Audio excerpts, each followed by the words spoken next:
way that you can communicate with your higher self is through synchronicities. Synchronicities are everywhere. I feel like whenever I'm on path to something, I am seeing angel numbers, hearing songs, telling me the exact lyrics that I need to hear. Your higher self is basically telling you, pay attention. The source code of all of this is like computer code, and it's numerical. You realize that everything was already planned far, far, far in advance. And what you thought was destiny is really just... Is this a future version of ourselves giving us little breadcrumbs along the way? All of our past lives and all of our future lives are embedded right within our DNA. I actually did a podcast with Robert Grant that came out about 2 years ago now, and it ended up being the #1 podcast ever. He is an Egyptologist, a wizard, a mathematician, merges together spirituality with science. We have no problem to understand that the past and the present can determine the future. But does that also mean the future and the present also determine the past? Yes. This is juicy.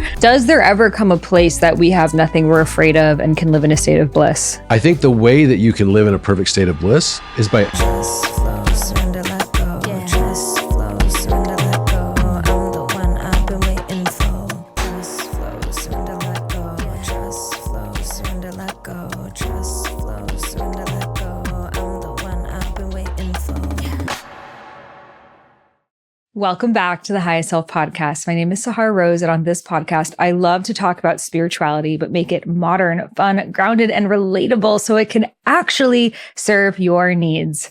And before we drop into this episode, be sure to hit subscribe wherever you're listening to this podcast. That is the best way to stay up to date on the latest episodes. We've got this in video format, so if you're just hearing my voice, be sure to also watch our fabulous outfits on video as well on Spotify, YouTube, or the Apple Store. This is the best way to stay in the flow with future conversations and also allows the podcast to reach more people. So hit subscribe so I can keep vibing with you on all future episodes. Now let's get into this one. So synchronicities are everywhere. I feel like whenever I'm on path to something, I am seeing angel numbers, hearing songs, telling me the exact lyrics that I need to hear, even like having thoughts of random things, random words, and I'll like look it up in my phone and find like an old conversation with someone that was exactly what I needed to see. It is crazy, the science of synchronicities. And I actually did a podcast all about that with the guest you're going to hear from today that came out about 2 years ago now.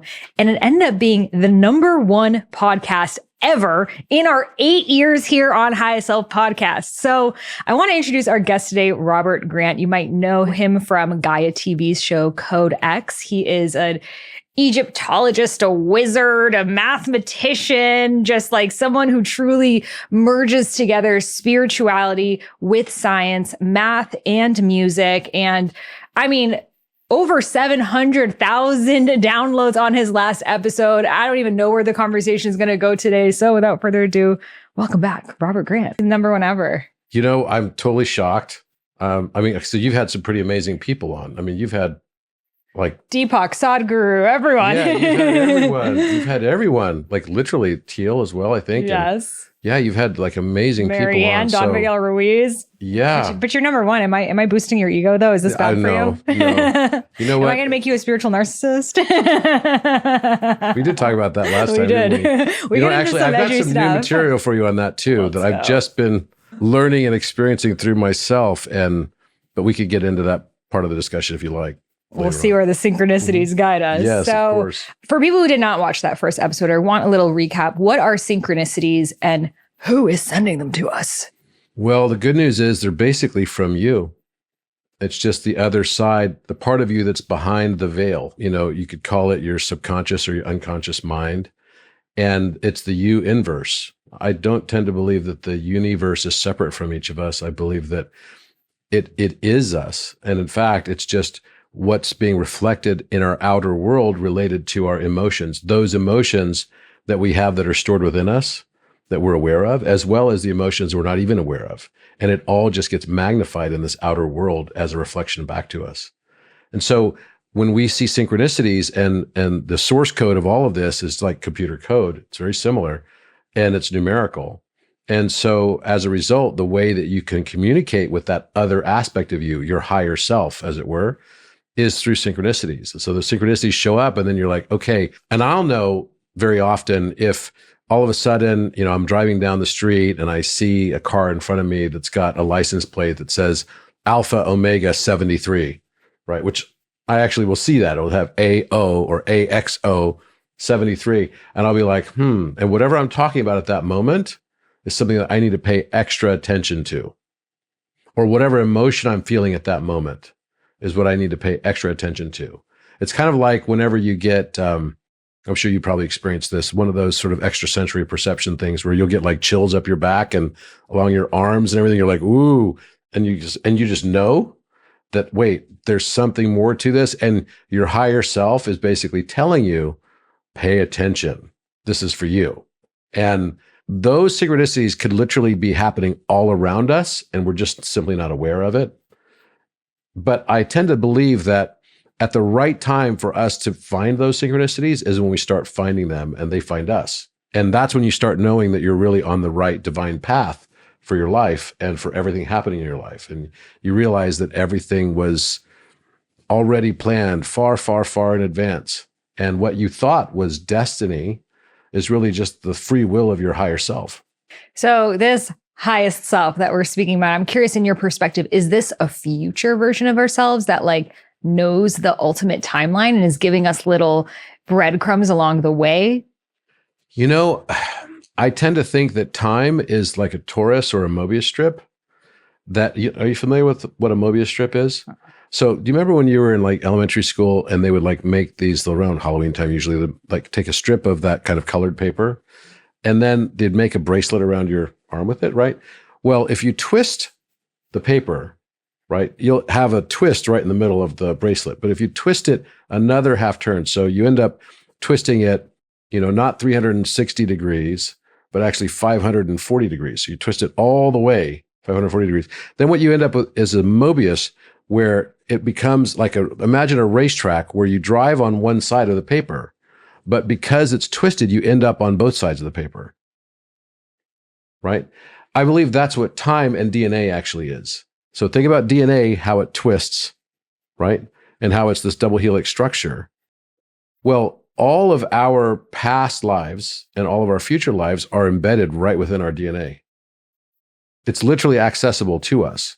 So what we consider as time is really just the limitation that we have on our perception, I believe, right? I believe that we are dimensionally limited avatars, dimensionally limited purposefully into this fourth dimensional space, which is the third dimension of depth and the fourth dimension of time, which is measured, through, we look at it as motion, but we measure it through time.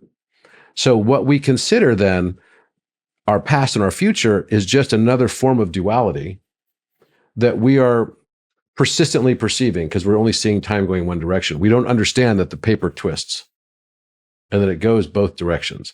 So in this context, if we think of time as a torus, in fact, scientists often would say this, that if you shot a photon, right, and photons don't actually travel, but that's another discussion. But let's say you shined a light to the edge of the universe. Ostensibly, what should happen, because the universe is shaped in a toroidal shape, it should boomerang eventually back to you. Right? It may take a super, super long time to come back to you, but eventually, because it's shaped like that, it should come back to you. Well, who's to say that time isn't the same? That what we consider our distant past is simultaneously also our distant future. And in a matrix of mind, it can only be that, because we have no problem to understand that the past and the present can determine the future. But when we start to think about it from the context of, okay, well, the past and the present determine the future, yes, but does that also mean somehow, are you saying, Robert, that the future and the present also determine the past? And yes.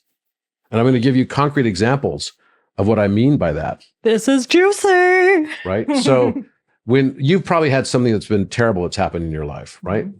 Where you've gone through a bout of sadness or maybe even depression or something. I've told you about it, Robert. And I know about it. I know about it. I'm not leading the witness here.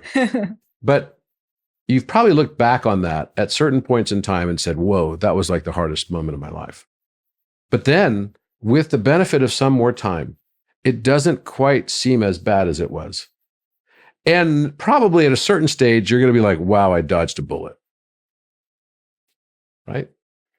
And then you might even get to the point where you eventually look back on it and say, That was the best thing that ever happened to me.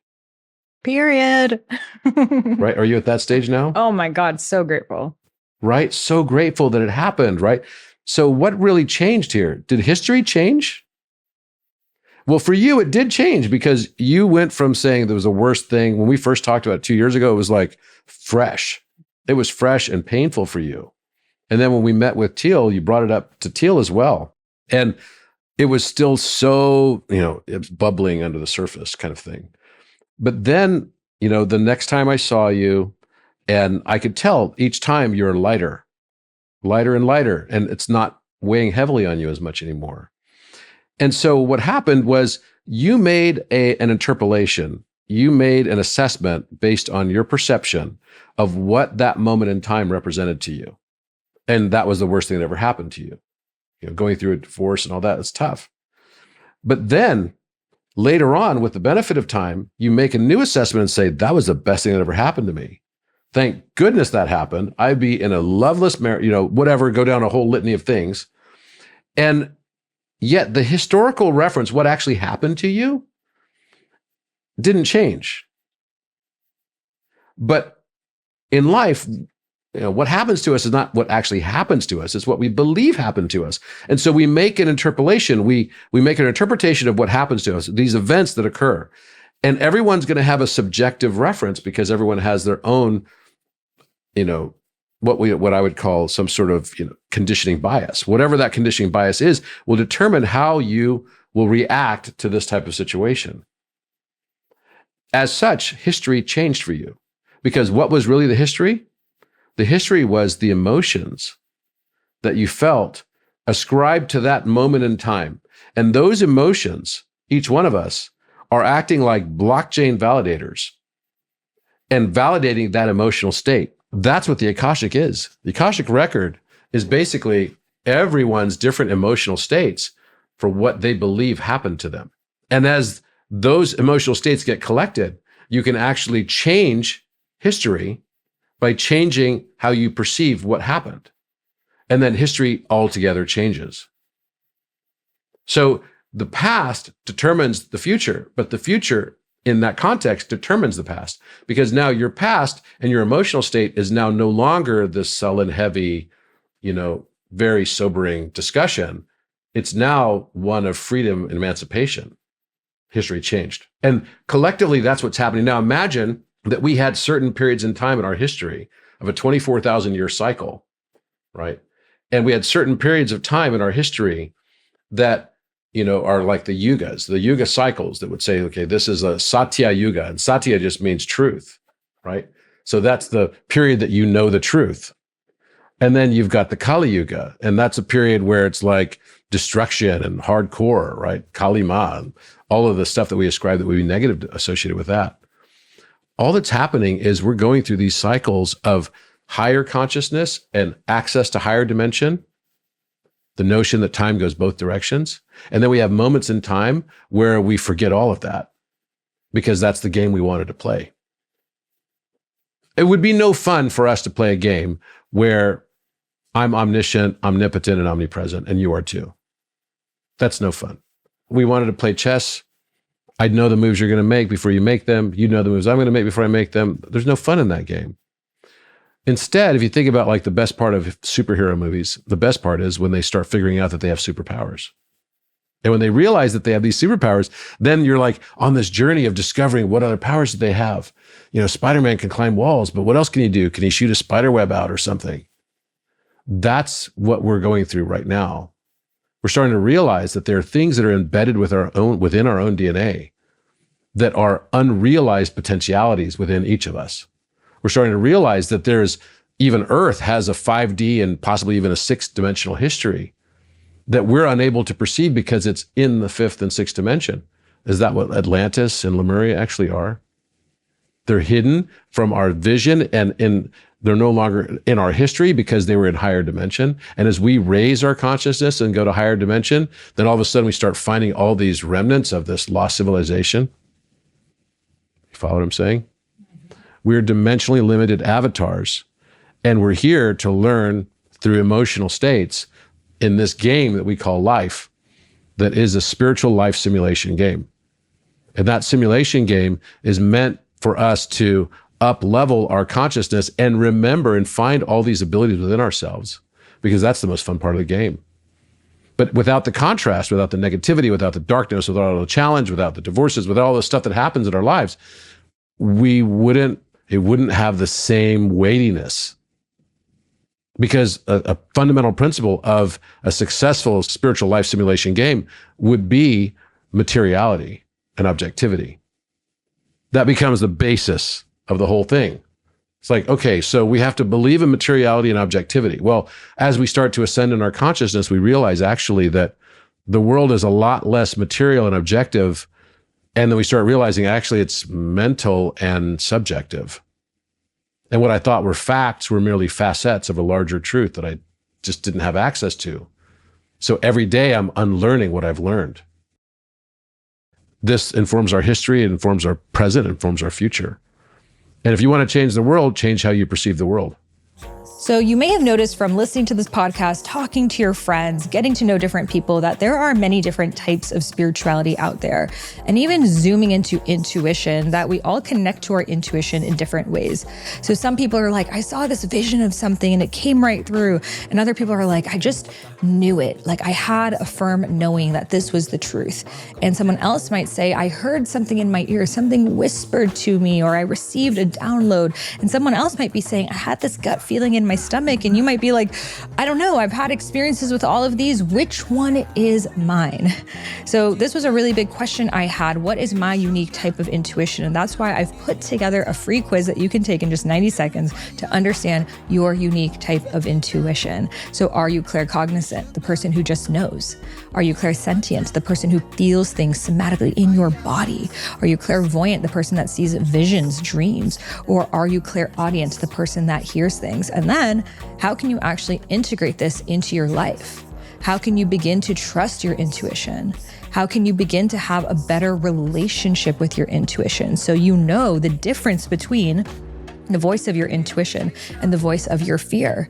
Because that's the big eternal question. How do I know if this is really my gut guidance or if it's just me being afraid or carrying conditioning? And that's what we further dive into in our programs at the Highest Self Institute. So let's get started with understanding your type of intuition. Then I'll be guiding you on how you can actually even create a career using your intuition first and foremost. So head over to the show notes to take my free quiz, discover your unique type of intuition. My top two are claircognizant and clairaudient, I would say. So I'm curious what yours are, and I'm so excited to support you on the other side. Do you believe that our souls chose these obstacles prior to incarnation, that we came in with a soul blueprint, with certain soul contracts with people? Or do you feel it is something that we are choosing and creating? I believe we chose it all. Do you believe it was a prior to incarnation, like a destined, you're going to go through this health challenge, this divorce, this, that? Or is it, I'm here to learn liberation and then situations just show up? I believe that we chose, like every detail is chosen and not before, but in the now. In that place, there is no time, there's no past, and there's no future. There's just all now. And it's almost like the movie's already written for us. We're just given the benefit of seeing it play one way. But is the movie written with the specific obstacle, or also is there a theme to each person's life? Yes, and you can find it all in your astrology. You can find it all in your numerology. If you dig deeper, you can find it in your human design. If you dig deeper still, you can find it in your gene keys, right? And if you dig deeper still, you can even find it in mythology. And what you'll find is that all of these archetypes of challenge that you face are all predetermined in our context of what's pre. But again, it's you that's chosen it all. Because all that's happened is you're in an avatar right now, call it a meat suit, and the meat suit is not able to access the higher self, except for through synchronicities, except for through those moments of samadhi, except for through the still point that you find in meditation. And as you start tapping into that more and more, then you're actually merging, and this also comes through hemisynchronization of the brain, the left and right hemispheres of the brain, and being heart-led, leads to authenticity. And that is actually where we all want to get to in this existence, is pure and unadulterated authenticity. There was some research I just read recently about, which emotional state carried the highest sort of amplitude along with it, so that people could all feel. And I thought it was going to be love. It was actually authenticity. Because authenticity, I realized, is love. So if you think about it, we have chakras. Our lowest chakra, and I've struggled for a long time, is, okay, what's the opposite of love? What's the opposite of love? And I thought, okay, is it hatred? That didn't really quite feel right for some reason. Is it fear? Right? And okay, that could also be courage. There's a lot of things that didn't really match. And I know a lot of people that like claim to hate someone actually love the person, right? There's a love-hate relationship that can exist there. So I started realizing maybe there's something more. And the nuance of this was that the lowest chakra, the root, is where we have our highest degree of conditionality being here on earth. And conditionality comes from the word kon, right? I just did a podcast with Matthias and we talked about this. And conditionality is kon, it implies with or co. Like, in order for the one to perceive itself, just like an eye can't see itself without the aid of a mirror, the one has to divide itself in order to perceive itself. And it creates a mirror. So it creates a mirror between you and me. We're separate, but we're not actually separate. These are just reflections. You represent an aspect inside of me that I'm not fully aware of. And the reason why you come into my field is so that I can integrate and understand that aspect of it and learn how to accept all of it as well. So as we go through the chakra system, you could say that the root chakra would be like 1 part love and 6 parts conditionality or judgment. And the basis and foundation of everything is duality. Duality exists in all higher dimensions too. It's not that it goes away. It's like trying to say, okay, yeah, once you moved up an octave and you're in a higher dimensional state, then all the lower dimensional stuff goes away. Not really. That'd be like looking at an advanced or what we would call a hyperpolytope, right? So, you've got a hyperpolytope, and these hyperpolytopes are higher dimensional, but the second dimension's still there. It's still part of the drawing, right? It's still part of the same geometric form. You can't get away from that. There's no getting away from it. You have to have it. And so what happens is we start to realize that as we go up the chakras, each chakra becomes another dimension. So you got the first dimension, which is a line. The second dimension becomes a sacral, and it forms the shape of an X, right? Or a cross. So you've got the line of masculine and the vertical line of the feminine. Also represents where heaven and earth meet. Then you go to the sacral, and the sacral now gives us depth. So I've got a Z-axis, no longer just the X and Y axis. Now got a Z-axis coming across it as well. And then we go to the fourth dimension, which is the heart chakra. So the heart chakra represents our relationship with time. We have to realize that everything in this universe is all about now, and we're just persistently seeing it only going one direction from a time perspective. So once we start to realize and transcend and understand that now the heart is the first time, it's 4 parts love and 3 parts judgment. You tip the balance. That allows you the next entry into time. The throat chakra, 5 parts love, 2 parts judgment. That becomes the bridge between the heart and the brain.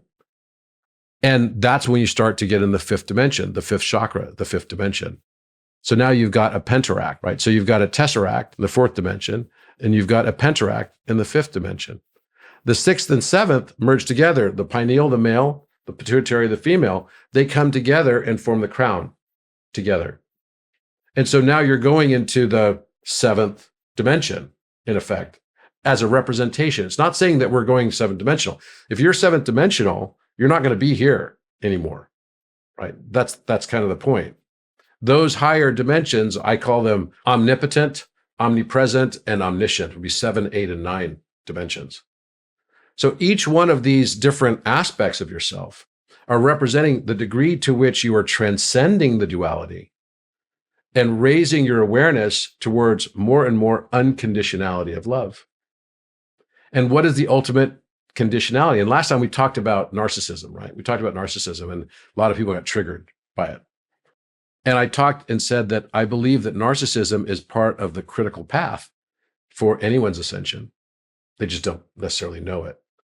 And we have different types of narcissism. We have covert and we have overt narcissism. And the overt would be more like we associate with, in popular culture and in psychology. But in psychology as well, they understand covert narcissism. The covert narcissist is one who says, oh, I can't go out tonight because, I'm like just completely sad about all the rainforest being depleted. And you understand what it's like to be me as an empath. I've got to basically live with this, and my life is difficult. And then everyone is expected to kind of fawn over them, right? And this is covert narcissism. They just don't even know it, right? You could be so empathic that it's kind of like intolerance. At a certain level, you become so tolerant that you become intolerant of intolerance. So people that say, oh, no, we should have tolerance everywhere, but then they become intolerant of intolerance itself. You see what I'm saying? You see, that's how it's like the piece of paper that's being twisted. That's the twist part of the loop. When you become intolerant of intolerance, right? This is sort of the far degree of duality. So as we go up the chakras, and we're moving more and more towards this, what we're really getting towards is removal of the mask. Because as we live our lives, we're born into separation. We want to be with our mother, but we can't be with our mother anymore at the same time. And so, we're out of the womb and we start living all these different things that build our ego, that build our separation, that build our persona. We have to learn how to cope. We have to create coping mechanisms and all of this for traumas that we experience. And then what happens is we get to about 40 years old, 35, you have a narrow brush with like disaster when you're late 20s. And then you get into like 40s and you're like, okay, why does it seem like that the whole world is not like I thought it was? Like everything seems off. And so then you start realizing that it seems like you're surrounded by assholes. And then you finally notice the correlation that, wait a minute, if I'm surrounded by assholes, am I the asshole? So you're starting to become self-aware. And this is when your life really starts to shift, because then you start realizing all the stuff that you thought were facts were really just facets. And that what you had done is you had pushed all the things that you were not. So I am not that thing. I am not this, I'm not that. And you push it out of your personality into the outer world around you. And so the net result of that is you just keep finding the same things that you judged in yourself. And, I felt the same way. It's like I finally woke up one day and noticed that all the things I've been judging were things that I didn't like about myself. So this is when the narcissist starts to realize that narcissism is really just the fullest expression of your persona, the mask. And once you get to the higher chakras, what you're really then given is the opportunity to see yourself in truth, the full self, the dark aspects, the things that you don't even want to recognize about yourself. Narcissism is not true self-love. Narcissism is conditional love of the self. You think that you're only projecting one aspect of yourself and you want to hide all the rest. So as you get to the highest chakra, what you get to is not really just pure unconditionality, but it's authenticity. Because now you know who you are and you accept who you are. And authenticity is the path of enlightenment. It's when you become totally authentic and you're not worried about, like, you're not putting on airs to people. You could be completely vulnerable. You show up, your heart chakra is open, wide open, and you just don't give a shit what everyone else is going to think. You're just going to express authentically. And that expression of pure authenticity has a huge impact on everyone in the world around you.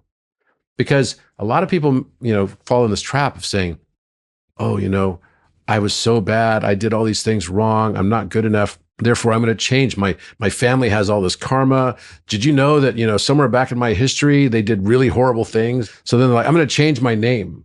That's the manifestation of it. So I'm going to change it to something like the One or Light or something like that.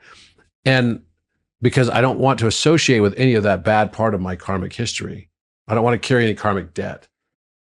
Well, the fact is, the individuation path is just learning pure and perfected authenticity. That's what the aeon is. That's what Carl Jung's individuation path actually is when you can fully know yourself and accept it.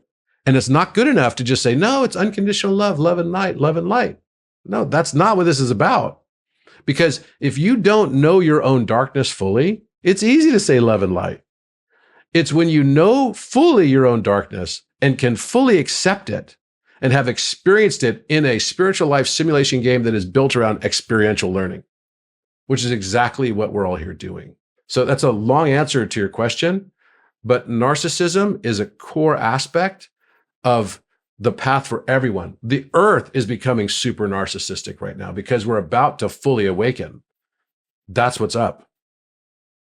And it's a critical part of this whole awakening path.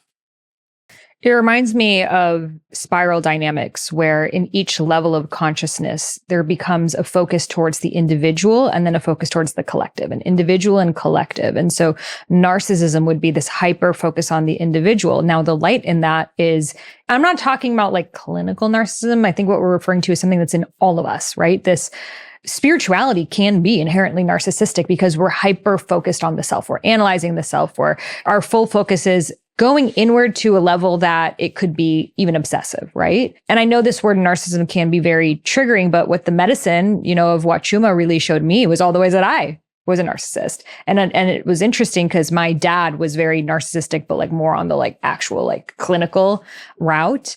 And so my biggest fear growing up was I never want to be a narcissist because I can see how much it hurt my family unit. So I went more empath route, feel what everyone in the family's feeling, the fixer, the rescuer, the coach, the teacher. And that led to me becoming hyper intuitive, which I was born, and then I believe even chose this father because it made me become so intuitive to just the way that he walked, like how he felt that day. However, my biggest fear that I had pushed away is like, but I could never be a narcissist. So let me be so asking people questions and listening to what they say so they like me. But even that was narcissistic. And so we need to learn that even in that, which is like going that people pleaser route, there is a level of narcissism because it's self-preservation. And then I think the deepest level to go beyond that is like, there is no self to preserve. It's like, who am I even trying to preserve? Like, I don't even really exist because the things I thought made my personality have shifted so radically over the course of my life. So it's like, we're trying so hard to know this ever-changing version of self that by the time you figured it out, it's already moved. It's a moving target. And then you can like release it. And I feel like this massive like release happens further along in your spiritual journey where it's like, I know my gene keys and my numerology and my human design and all of that. And it's like, and I'm none of it. Yeah, exactly. Yeah, exactly. So it's interesting. It's like, as we start forming our personalities, we form it like it's akin to how I often lead like strategy sessions when I've worked at, universities and done lectures. And one of the strategy sessions I did was at the executive MBA program at Northwestern Business School in Chicago. I did it for like 8 years. And one of the things I talk about is sandbox analysis. So sandbox analysis is when you're trying to figure out what your unique selling proposition is for your product or service, or what it is that you can provide uniquely to the world. It's kind of like an ikigai kind of analysis. What are the things that you're good at? What are the things that you love to do? What are the things that the world will value? And what are the things that you can make money at? Right. So all of those kind of come together in a Venn diagram, and you're like, okay, that's my strategy. But actually, another way to approach strategy is to start from the opposite, which is, let me talk about all the things I'm not. What are we not? And that's easier because then you can say, I'm not this, I'm not that, I'm not this, I'm not that. And then it narrows it down, and then you can do the ikigai analysis from there. So it's almost like another, 50,000 feet back, you could start to see it better. And so we do the same thing with our personalities. Whenever we feel shame or guilt, we're like, that stung. I'm not that. That's not me. My father's a narcissist. I'm not that. That's not me. Right? So all the things that you are not, then what happens is as you judge that thing that I am not that, you've taken it out of your ability to perceive it in yourself, but it's still there. And what happens is it just shows up as a reminder to you all around you in the world around you. So then you get surrounded by people that are like narcissists, and you're like, I'm not that. I'm not that. So whatever it is that you feel triggered to say, I'm not that on, that's a moment, an opportunity for you to learn to lean in and to embrace. Because in this spiritual life simulation game, we learn through opposites. And you asked, is the game set up so that, like everything is known in advance? And well, there's some really specific stuff related to numerology, and really to think about how numerology, gene keys, lost octave, all these things can basically work together and be all right. I'm like, damn. So do you think our soul chose our birth time and place so we would have that specific chart, or that place created a different resonance based on that birth time and day? I believe it's more like this. I believe that the one divides itself in the many for the joy of perceiving itself through our unique eyes of perception. Each one of us being totally different. There's never been another Sahara Rose. There'll never be another Sahara Rose. So that's your unique purpose, is to experience life and fill the Akashic record, right? Inform the Akashic record through your emotional states based on your unique conditioning biases.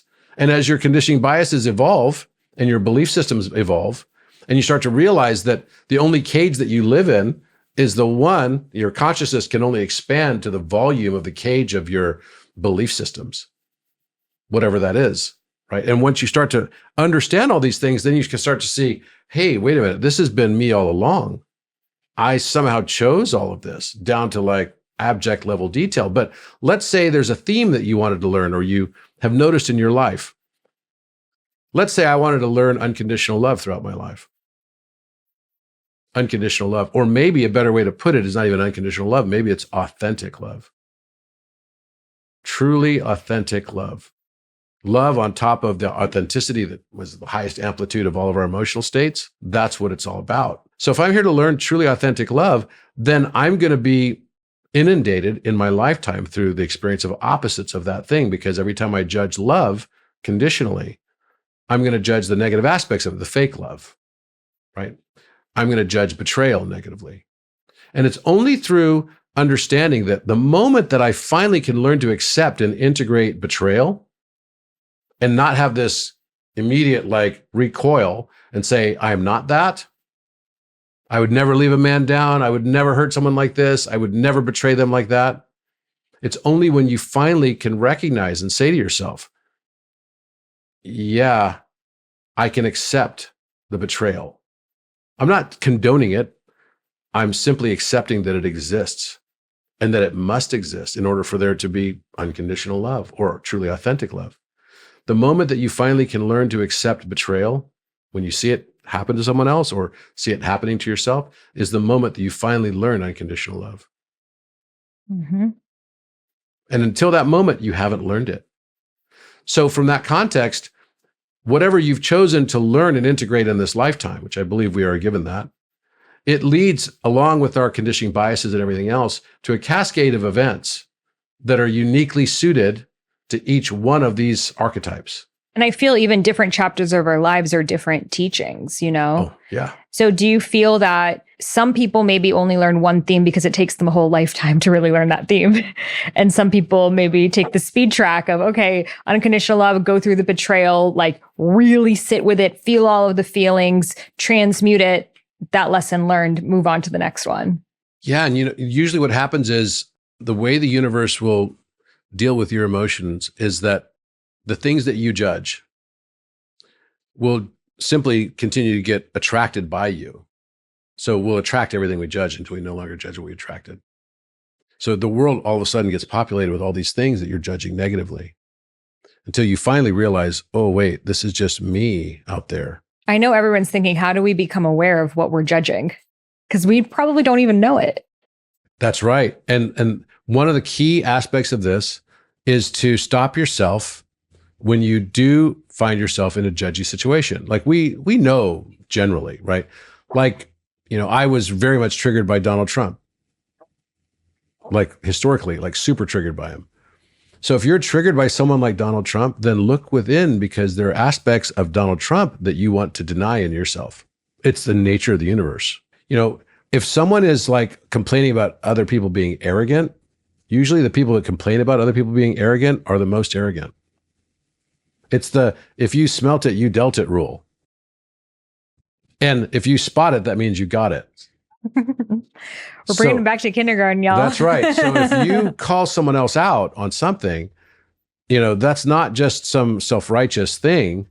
That is you forming more of your narcissistic persona, whether you know it or not. So I had to come to grips with the notion that why was it that I was so triggered by Donald Trump? And the reason I was is because I realized I had certain characteristics that were not too far away from his that I didn't like about myself. Whether you vote for him or not, I don't really care. I'm not even voting this time. And I don't even believe in, this whole battle between left and right wing and, all this stuff. This is now at the stage in human development. It's time for us to be able to learn to transcend. So does there ever come a place that we have no judgments, nothing we're afraid of, and can live in a state of bliss? So I don't believe that our goal here on earth is to live in a perfect state of bliss. I think the way that you can live in a perfect state of bliss is by understanding the role of the suffering. So suffering for suffering's sake is just suffering, right? But when I think of the word duality, what are the words that you would associate? If we played a word association game, what would the words be that you would associate with the word duality? Right, wrong, dark, light, masculine, feminine, left, right. Okay. Opposites, polarity, right? You would probably also think of like abundance and scarcity, maybe on that list that you found. And you could go down that entire list, and then you would start to maybe even realize, if you start contemplating each of these words, that actually they're just a flip and polarity of the same thing. It's like differing degrees of the same thing. So in that context, do I know people that became so humble that eventually they became arrogant in their humility? Yeah, I do. I know plenty of people like that. In fact, it's like that for everything. When you start to really analyze it, you see everything is that Möbius paper that eventually flips on itself. Is Republican right wing or is Democrat left wing? Well, I mean, compared to the rest of the world, we shift right on pretty much everything, except for now, the last few years, I would say. But when you look at it, give me an example of a truly communist regime that did not become some form of a autocratic, despotic rule or regime. Yeah, we flip from extremes, even in relationships. You date one type. Oh, I will never date that type again. You go the opposite. It's like, then this, and then you find what you believe is the opposite to that until, well, is there ever a time we find the perfect harmony? I think the time we find the perfect harmony is when we finally learn not to judge negatively all the things that we basically attracted. So if you want to take on deforestation, and you realize now this is a principle, that anything you're feeling inside, the anger that you feel inside for deforestation is merely going to reflect in the world around you with more and more deforestation. And if you actually understood that by your actions to try to stop or repress any notions of reforestation within yourself, callousness when you go visit a forest or state forest or whatever, that you're actually creating more of it by fighting against it. What we resist will always persist in this world dynamic. So I believe fundamentally that we have this opportunity to learn for ourselves and to see, wait, I'm actually creating this reality around me. And then you could start to think about things like this duality, which if I were going to ask you, what number do you think of when you think of duality? It's 2, right? Yeah, I think of 11. You think of 11? Okay. So you got 11, but that's still 2 because 1 + 1 = 2. So you've got duality. So the one that was the 1 was divided into 2. Okay. So let's just unpack this for a moment. So what would you associate with duality then? Maybe scarcity, maybe suffering, maybe difficulty. Pain and beauty. Okay. And let's say that you wanted to find the essence of duality and you wanted to find the mathematical way to describe the essence of duality. What might it be? It'd be like the spirit. It's the part of duality that lives on, right? And it's infinite. Juxtaposition, contrast. How about the square root function? Because the square root can make itself as a number, right? So you could say the square root of 2 becomes like the spirit or the essence of the number 2. And the number 2 becomes its compression for the infinite number series. compression of data. So if we take that analogy and take it a bit further, so the square root of 2 is 1.4142. And 1.4142 times itself equals 2. Now, if we add that to the square root of 3, we think of the square root of 3. What do we think of when we think of the square root of 3? What number or what? Triangle. Mm-hmm. So you think of 3, maybe Trinity. Exactly. Right. Yeah. And there's always like 3 perspectives. Okay. Always like 3 perspectives to come to triangulate the truth or something, right? Okay. So what would be the essence then of the number 3? Using the same analogy I just used on the number 2. Harmony? The square root of 3. So I just said the square root of 2 is its infinite essence, right? And yes, there's a harmony with 3, without a doubt. The major third is the music of love. It's da-da, that is the music of love. So you've got the square root of 2, which becomes an infinite form of the number 2 itself. And every conversation that ever existed, ever will exist, is inside that number string in a non-repeating, non-patterned number set. It goes on forever, the decimal extension. The square root of 3 is the essence of the Trinity, the divinity, the divine aspect. So if we add the square root of 2, which we associate with suffering and difficulty and challenge and scarcity and all that stuff, and we add it to the square root of 3, what does that number come out to? Pi. So like the square root of 4 is 2. 2 times 2 is 4, right? So Let's start here. there you go. You got it. Okay, so what's the square root of 9 then? It's 3. Okay. 3 times 3 equals Right, 9, you're right? Yes. Okay, so 16 is 4 times 4. Yes. 5 times 5 is 25. So the square root of 25 is 5. So now it's a number that you can form from itself. It can form itself because it's already got all the information it needs to form itself, right? Well, for numbers that are non-perfect square values, like 25 and 16 and 4 and 9, those have perfect square values. So therefore, it's just an integer value that becomes its square root value. But as soon as it's a non-perfect square, like 17, then it's going to be, instead of 4 being its square root, it's going to be 4 point something. Right? Some fraction on the end of that. Well, let's say we take this analogy and we say the suffering and difficulty is associated with square root of 2, the essence of duality. It's 1.4142. And the essence of the Trinity is 1.732. We add those two together, divinity and suffering, and they equal pi. And what does pi imply? Pi implies a circle, doesn't it? So wait a minute, your suffering now just went from one segment or a line segment to becoming full circle. There's a reason for the suffering. When we understand the aspect of divinity is why we're here to suffer. Suffering for suffering's sake is just freaking suffering. But when you understand that you're suffering for a reason, then it has a different value. Everything shifts. So as an example, the symbol for the square root of 2 looks just like the symbol for Saturn. Look at the symbol for Saturn. It looks like a square root of 2. And in music, the square root of 2 is the diminished fifth. It literally divides everything. It's the dun, dun, dun, dun, dun, dun, dun, dun. It's like the music that people don't like to hear. It's the devil's tritone. The square root of 2 of duality, the separation between light and dark, is always like the introduction of something dark, right? So now I just said, but if you have the context of the square root of 3, you come full circle to 3.146. It's approximately pi. And then if I look at what degrees, number of degrees are ascribed to that suffering on that circle, it comes out to be 161.816 degrees. That's exactly the golden number. The symbol for the square root of 2 is matching the symbol for Saturn, which is represented by the element or the metalloid of lead. So wait a minute. When I understand that suffering is not just suffering by itself, but the suffering has a purpose and it's in the context of taking me towards my divinity, then it becomes lead into gold. You see what I'm saying? And that's what we have to start to realize, is that the suffering that we experience is not just for suffering, it's here to advance us.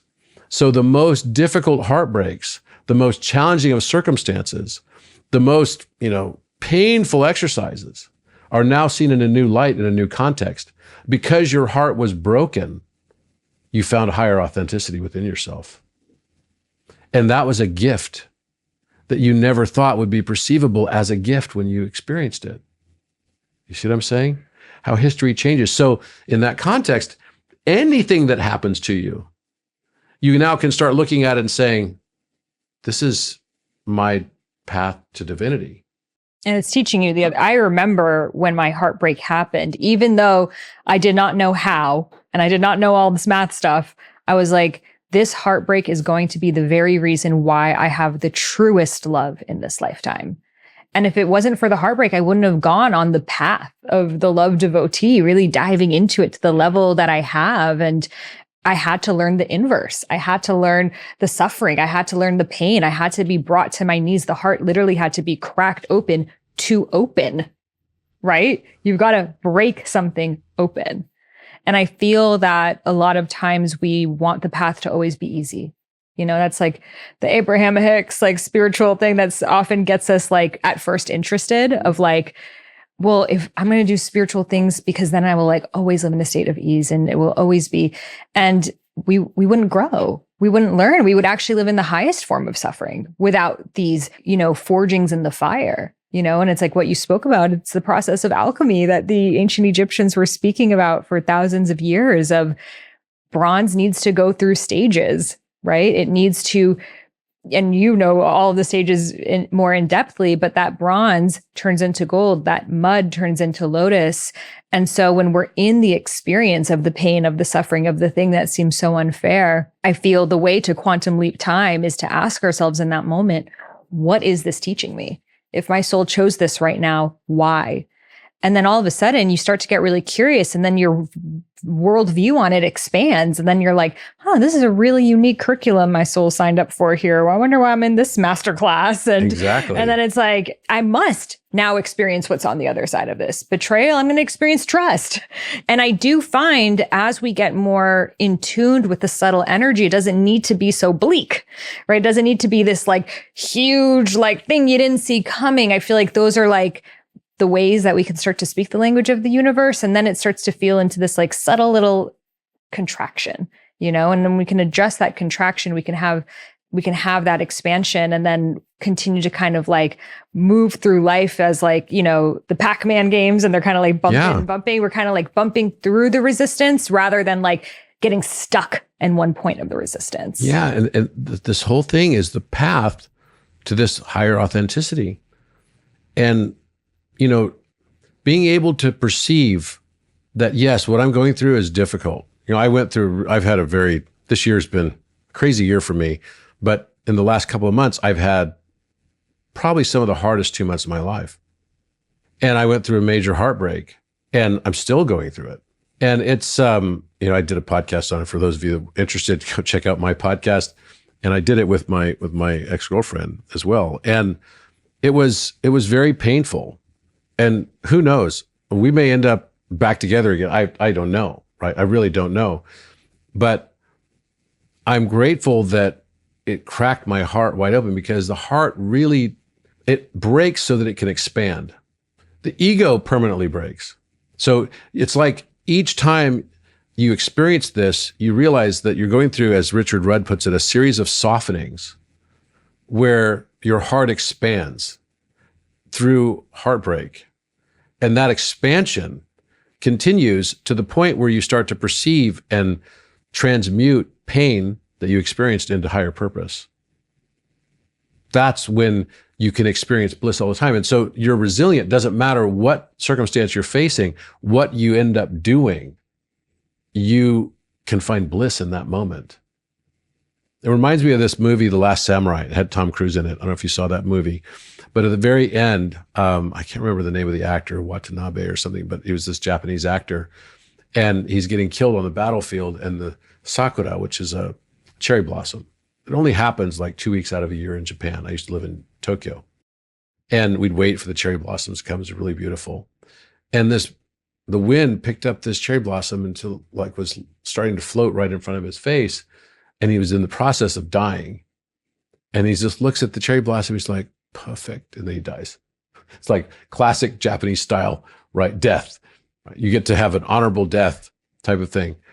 But when we can actually abandon seeking perfection and actually see it in everything around us, even the difficulty, even the challenge, and remain authentic and go through the difficulty and pain, not bypass it, know that it's there, but realize it's all for higher purpose. That is the bliss of enlightenment. So well said. We're all going to take that home. So where can listeners connect with you further, listen to your podcast, watch your shows, and learn more from you? They can go to robertedwardgrant.com on my website. I have a podcast called Think Tank also that I've had it's something that has been a real passion of mine this past year. And it's great to have you there as well. And you can also find me on Instagram and all the other platforms. You could find all under the same brand name. And I have a new book coming out called Philosopher. My first two books were Philomath and Polymath. They've done really well. And those are on Amazon. And the new book will be coming out also on Amazon. And, when we start to realize that this whole world around us is all just reflections of us, it becomes a playground. And this is the stage of Leela. That moment that you realize it's a game and you're having fun playing the game. And I am so blessed because I get to play this game with people that I'm really close friends with. And I'm on a huge scavenger hunt to find ourselves. And it's the most beautiful thing. And as we raise our consciousness, all the ancient civilization stuff becomes more and more in our memory because it's also our future. All the stories that we've heard about Lemuria and Atlantis, are the stories that we are yet to do. All the legends and myth that you hear are all the things that you are actually living out now. So it becomes a mirror of everything. And the nice thing about being in a mental matrix is that the only thing you have to do to change the mental matrix is change your perception. Become aware. It's all about capturing awareness. It's the awareness that actually changes the world, not by our action. Once we're aware of something and put that into action, then the whole world will reverberate like a butterfly effect.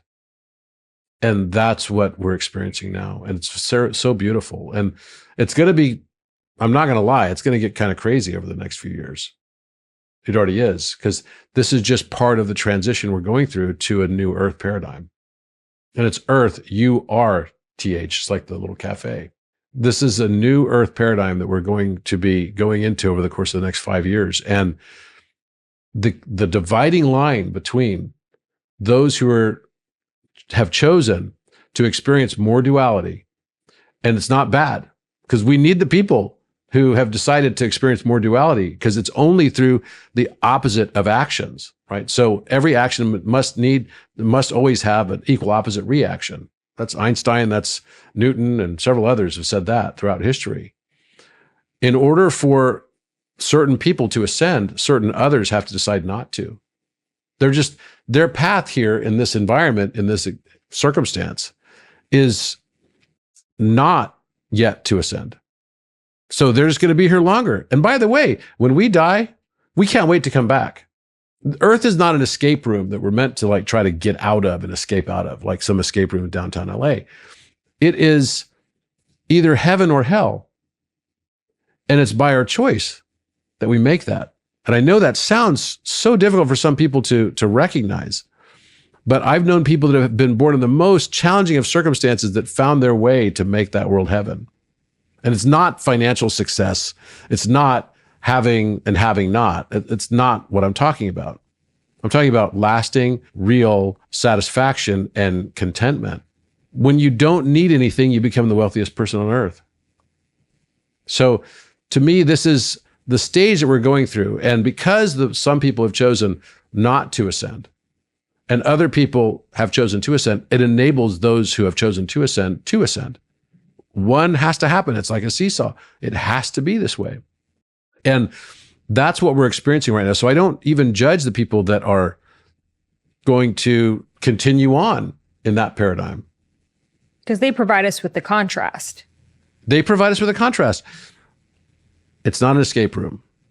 The only way to transcend beyond this earth paradigm is to fall in love with it just as it is. To fall in love with it, just like true authenticity requires us to fall in love with ourselves just as we are. And even true love is to fall in love with the person just as they are. That's right.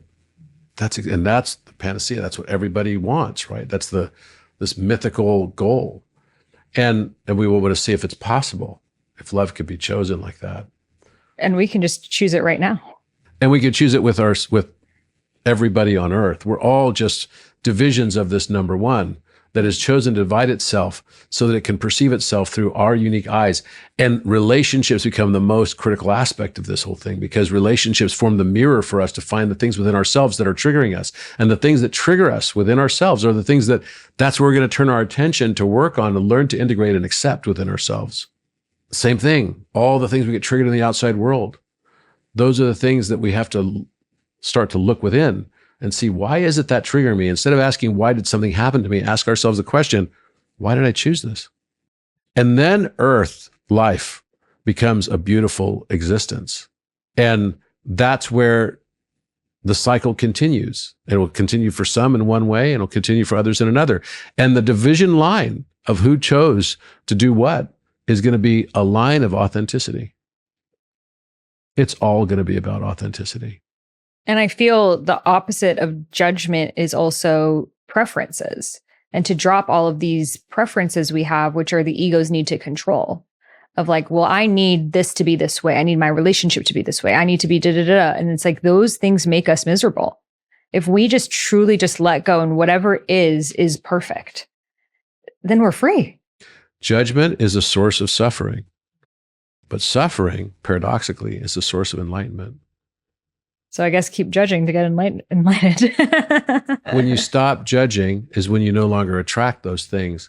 And then you enter into a new realm. But you'll know the moment that you're like, okay, I'm over this now. I'm over the judging.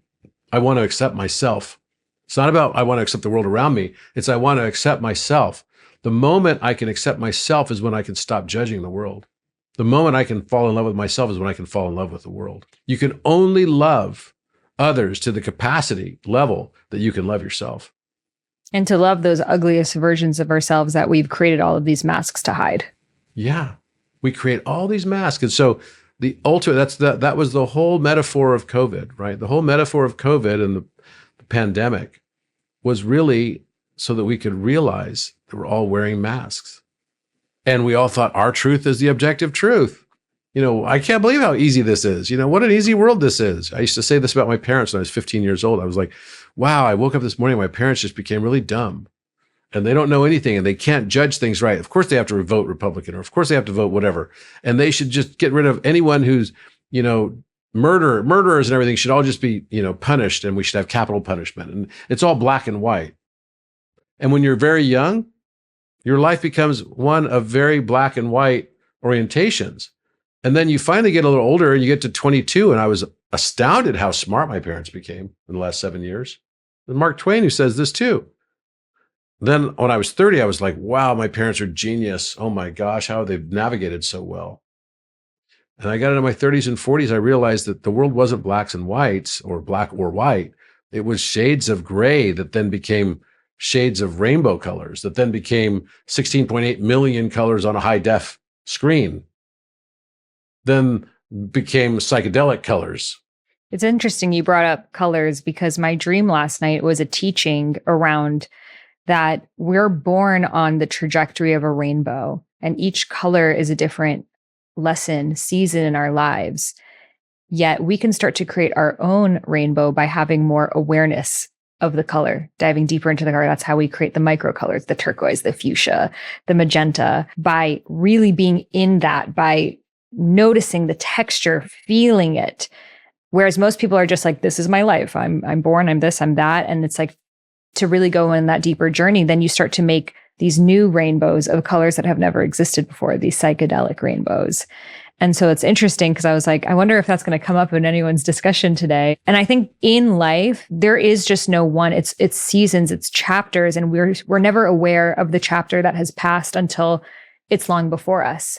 And to become awake within the dream is to realize I'm in this chapter and I can feel myself now creating a new color, now creating a new chapter, rather than looking back on, oh yeah, those were the good old days. It's like, so what are the next days? And that's how we can become conscious creators of our reality. Yeah. It's so beautiful. This experience, you know, There are three types of people in the world. I used to say two. Those that don't believe in miracles. Those that do believe in miracles. And the people that don't believe in miracles will never experience miracles by definition. This universe is not that we get what we deserve. It's a universe that we get what we expected we were going to get. It's based on our belief systems. So if you don't believe in a miracle existing, then you're never going to experience them. So that's just one way to like look at the world. Then the people that believe that life itself is the miracle, right, is the second group. They realize that, yeah, they believe in miracles and therefore life itself is the miracle. And then a third type is the people that believe that they are the miracle. And it's literally this progression. I don't believe in miracles. I start believing in miracles and I realize that life itself is a miracle and that I am actually the miracle. That's just an encapsulation of this individuation path, and realizing that all these things that you thought were your flaws, your foibles, all your character traits that were unseemly are actually those things that you were meant to bring to this existence and to live authentically. And it's like when a cheetah realizes, at some point in time, maybe a cheetah or the ugly duckling thinks, oh, I wish I was a different kind of duck, like a mallard or something like that. They're prettier when they're, babies, and I'm not so pretty as a baby swan. And then you realize that you're a swan. And the swan is so majestic and so beautiful. And the universe, I think, derives joy from that when we find what we were always intended to be and live in that truth and live in it authentically, and don't try to put airs on it and don't try to wear masks for it. Just allow yourself to be it, and then you're going to fly. See it, then you'll be it. If you want to change the world, change how you look at it. If you want to see more love in the world, then be the love. If you want to see more kindness in the world, then be the kindness. If you want to see more compassion in the world, then be the compassion. Be the change you want to see. And you can. And you can do it authentically and in the highest authentic love. And to me, that's why we're here. And that's the Christ consciousness that's now coming on earth. Beautiful. Well, thank you so much. Again, we will have your links below. Always such a multifaceted, multi-layered, cosmic yet grounding conversation with you. And I will have all of his links below. So this is a great one to share with your friends. Have a deeper conversation. Be like, what did you think of this minute over here? And to really dive deep, I feel a lot of us are longing to have those deeper conversations with our friends, our partners, people in our lives, family. So this is a really good podcast that people can all listen to and kind of break down and share their own unique perspectives. And what a beautiful way of, especially with your family members, to get to know each other in a deeper way. And also, please leave a comment or a review. That really helps this episode be seen and heard by more people. And as a free gift, I will send you my womb meditation. This is a meditation for the divine feminine out there to connect to your sacred womb powerhouse. So all you got to do is leave a review or a comment, take a screenshot and email it over to me at sahara@IamSaharaRose.com. You can find that email and all the links mentioned today in the show notes. Be sure to subscribe wherever you're listening to this. It's also on YouTube, Spotify video as well, so you can watch us in studio. And I'm so grateful to have you here on this journey. I'll see you in the next one. Trust your intuition, trust your inner wisdom, trust your inner guidance. Close your eyes and listen. Surrender, let go. So trust your intuition, trust your inner wisdom, trust your inner guidance. Close your eyes and listen.